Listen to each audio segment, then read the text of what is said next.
When I was in high school, I sat in those chairs every Sunday. My parents would drag me, and I was just not interested. My life was defined by who I was trying to be, girls I was dating, the sport that I was playing.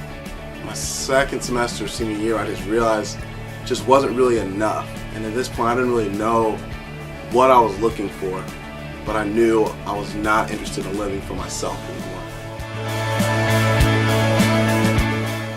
I started listening differently, but at this point I was not looking to make a decision. I wasn't even sure what I was looking for. I just know I was open to living for something that wasn't me. The summer came around and met up with Drew. This time a sense of direction sort of from God, I'm sure. At this point it was still sort of this abstract idea, like when you know about something versus knowing something.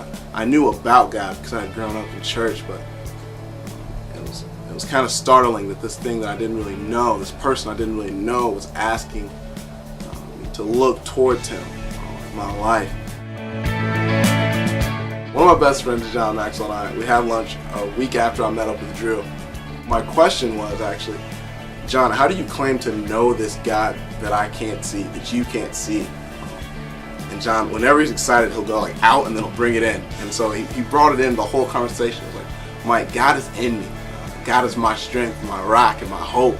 And he used all these adjectives. I was like, whatever you have, John, I want that.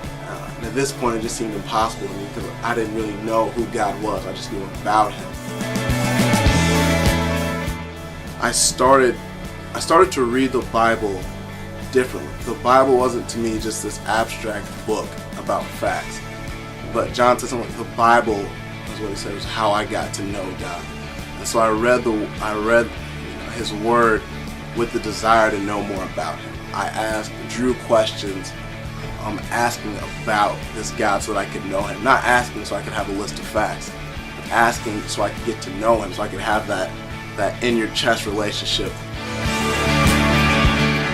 It wasn't like a day thing, it wasn't an overnight thing, but over time, it's like when you have a friend, like over time as you get to know somebody, you can feel their presence there.